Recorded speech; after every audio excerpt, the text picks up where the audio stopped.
tons of rice. Some of the richest earth in Asia. The envy of their neighbor in the north.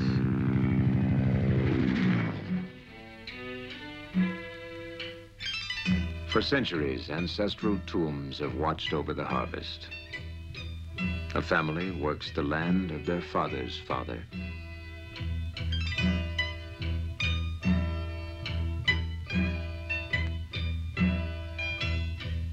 Their abundance is a mixed blessing.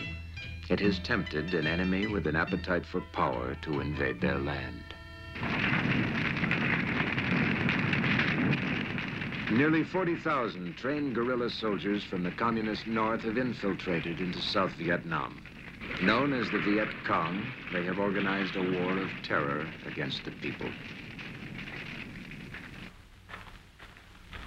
If they secure one trail or search one river crossing, the invader they hunt may choose any one of 1,000 others.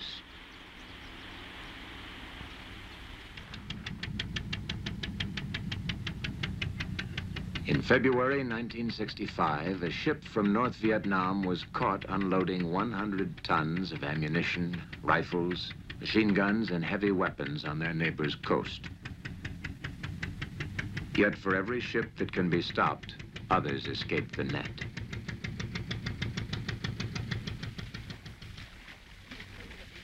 With her borders open to infiltration, there is no single line of defense. The young men of South Vietnam must find and disarm an enemy who is scattered throughout their country. The captured weapon is a submachine gun of communist design, the coat of arms for a new doctrine of aggression. For despite agreements promising peace, North Vietnam proclaims the right to make war on its non-communist neighbor. Their main target has been the civilian population. In the past 5 years, the Viet Cong have killed and wounded tens of thousands. Their memory haunts every village in South Vietnam.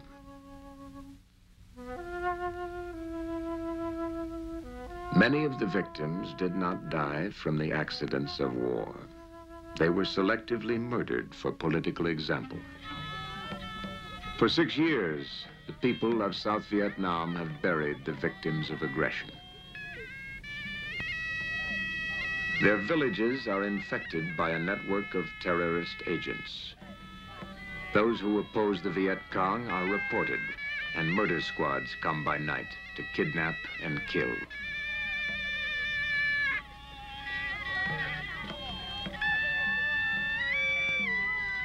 At times, their enemy hides in small units wearing civilian disguise. At times, he assembles in regular battalions to attack their villages. In much of the countryside, the Viet Cong have built a wall of terror between the people and their government.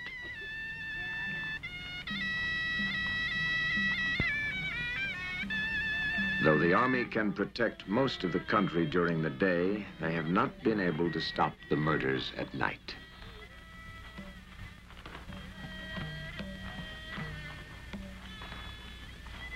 Yet, after 6 years of war, the continuing surprise is not how many are afraid, but how many continue to fight.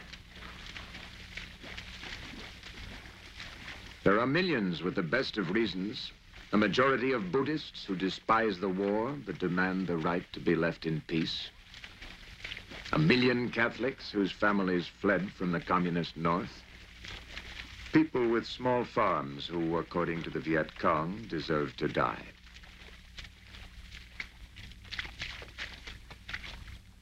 Men who have had to bury their closest friends. It isn't easy or pleasant, but they haven't quit, and the free world is beginning to understand their cause.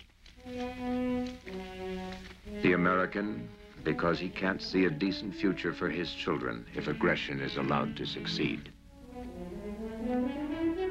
Technicians from Japan, who know that aggressive war in the atomic age endangers all mankind. Koreans, teaching the art of self-defense, remembering their own war against communist invaders. Men from Australia and New Zealand, their homelands too close for indifference. Teachers from West Germany, knowing what could happen in Europe if the free world lacks the courage to defend its borders. A medical team from the Philippines. They have seen for themselves what the old line communists really mean by liberation. A bullet for the farmer's son. A grenade for the student. A landmine for the 5-year-old child.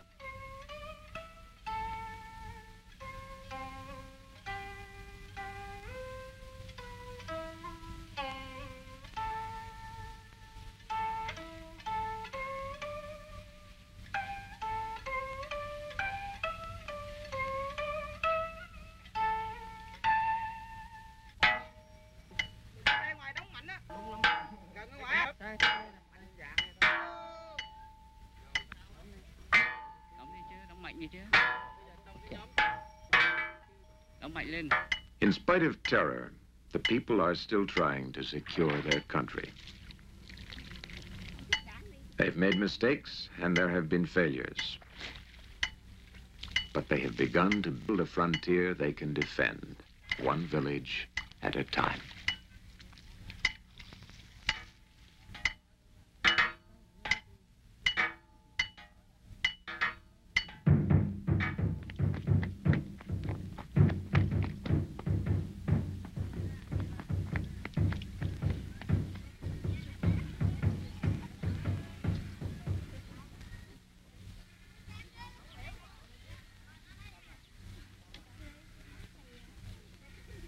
Since the army is not large enough to protect every village, they have tried to teach the people how to protect themselves. The amateur soldiers are sometimes no match for enemy battalions. But with the lives of their children at stake, they have never stopped trying.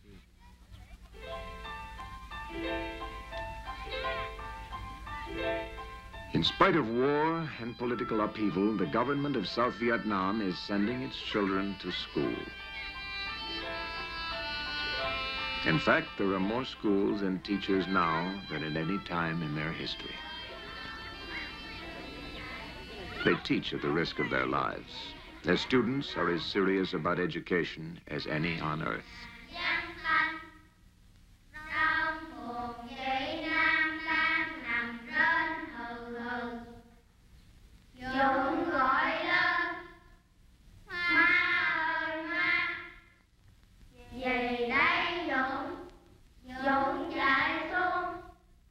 In villages where security has been established, the work of peace begins.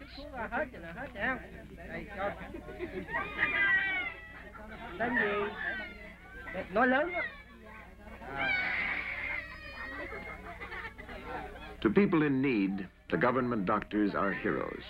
One reason why the enemy marks them for assassination. For the rice farmers, the government provides cheap insecticides and fertilizer. Left in peace, South Vietnam could double its rice harvest. They have learned the use of modern technology and keep a set of modern tricks under their ancestral hats.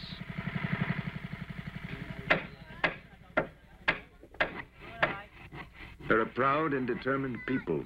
Since the war started, they've built this bridge 3 times.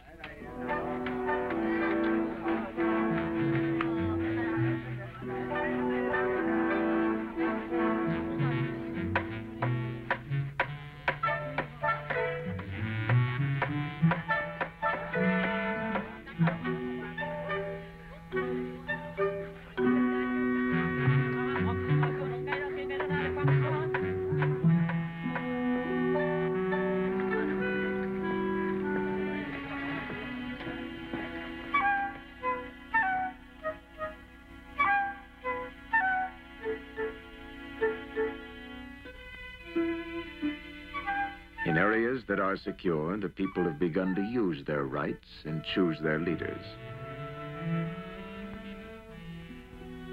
Elections on the village level combine the traditions of their elders with the ideas of the free world they would like to live in. Many of their young men have paid the price of battle for the right to make their own choice about the future.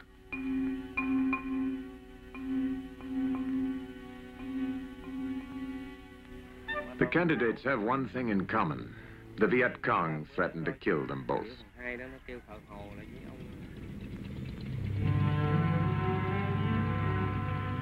In a land where there are hundreds of rivers and canals, a sense of personal freedom is part of their tradition.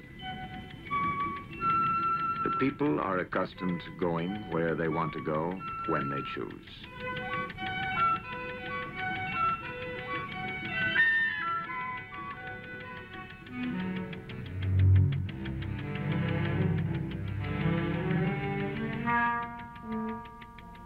Despite efforts by the enemy to choke their economy with fear, the people continue to take their goods to market.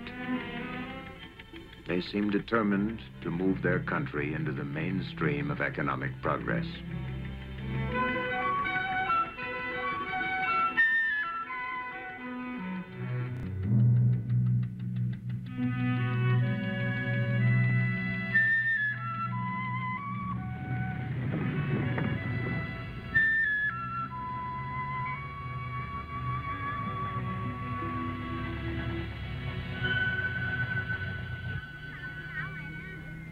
Pineapple on a stick, peanuts in a cone, food is still plentiful and cheap. And though life is not easy, very few people go hungry. Along major roads, the signs of their continuing progress are obvious. Freshwater projects, new dams, power lines, and factories. According to the experts, these people are on the verge of major economic growth, provided they are left alone to work in peace.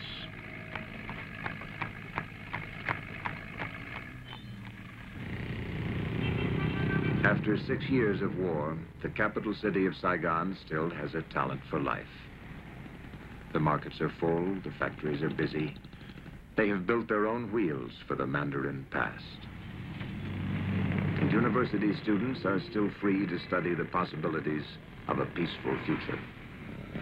Their city is at war, but they refuse to live in fear.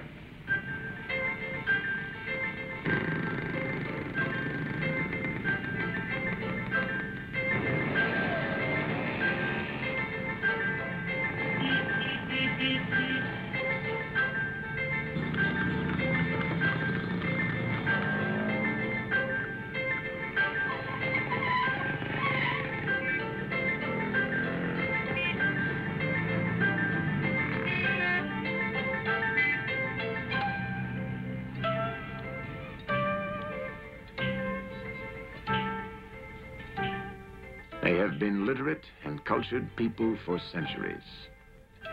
And though they fought colonialism, the art of modern Europe is part of their intellectual life. If they are allowed to make the future as they wish, it will be a unique mixture of Western thought and their own traditions.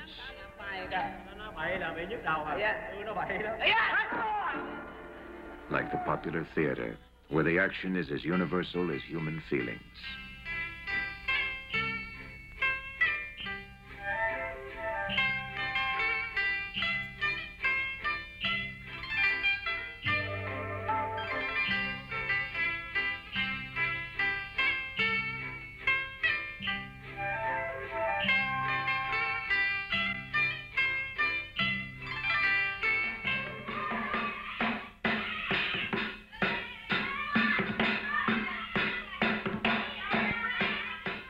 Once a year, the children of South Vietnam take the risk of light and laughter. They celebrate a mythical journey to the moon.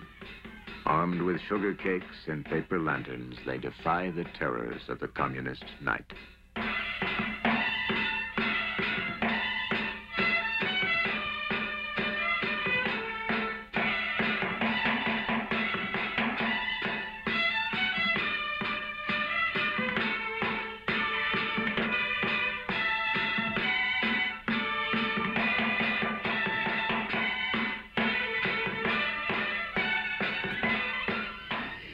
When a flare goes off, the moment of peace hangs on the edge of war. One night, it may be only a practice alert. Tomorrow, it could be an attack.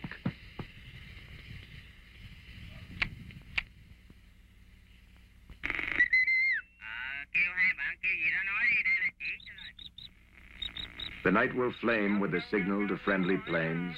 Children will cry at the sudden noise. Men will hope they live till morning. For 6 years, every village in South Vietnam has lived with tension and one fearful question. Will the killers come tonight?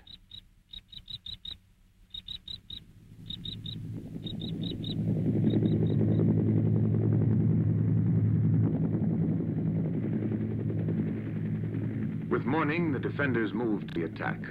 7th Division has received information that a regular battalion of Viet Cong guerrillas has assembled near the village of Ap Bac. Refugees say the enemy has automatic weapons, mortars, and recoilless rifles. They are dug in and heavily fortified. The outcome will depend on the young men of South Vietnam. Their pay is low, furloughs infrequent, and they have suffered more than 50,000 casualties in the last 5 years.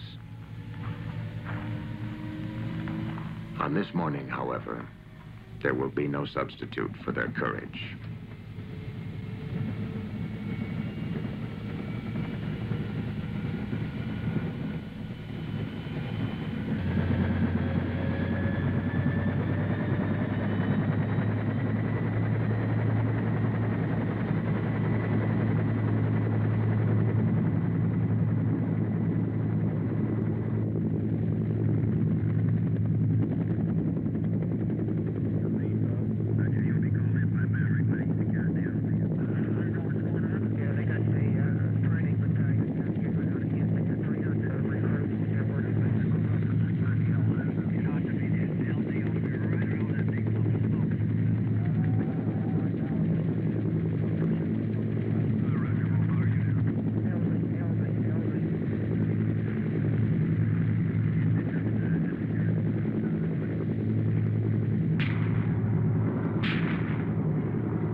Contact. Their landing has caught the enemy by surprise, but the advance over open ground will be difficult.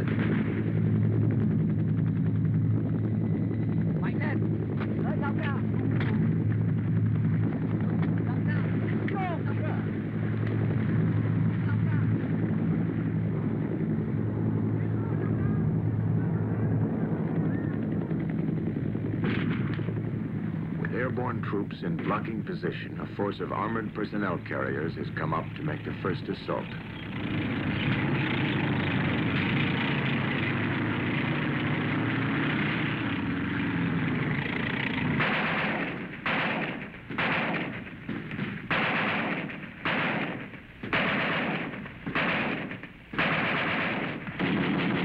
Automatic fire, heavy, no chance for the infantry to move.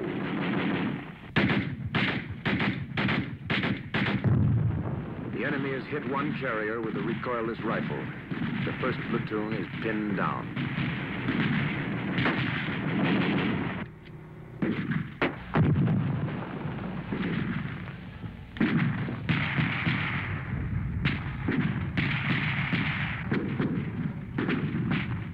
No way to advance. The Viet Cong are plowing the field with bullets.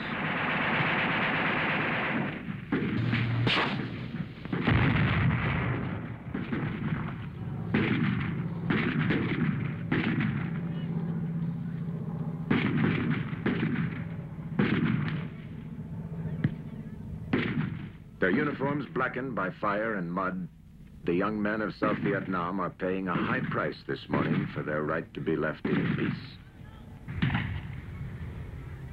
They need support. If they can destroy some of the enemy's heavy weapons, maybe they can move.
broken through.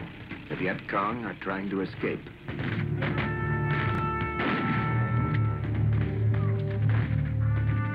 The fight at Ap Bac was a victory for South Vietnam. The enemy left more than 150 dead in the battlefield. The reconnaissance company captured their heaviest weapon. Their civilian disguise failed to hide them. One Viet Cong battalion has been virtually destroyed.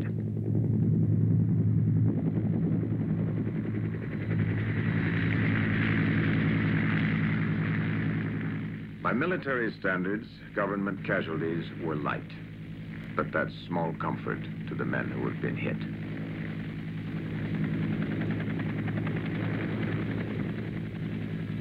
At the cost of pain and sacrifice, they have won a battle for their people. But so long as North Vietnam invades their country, the young men will have to fight.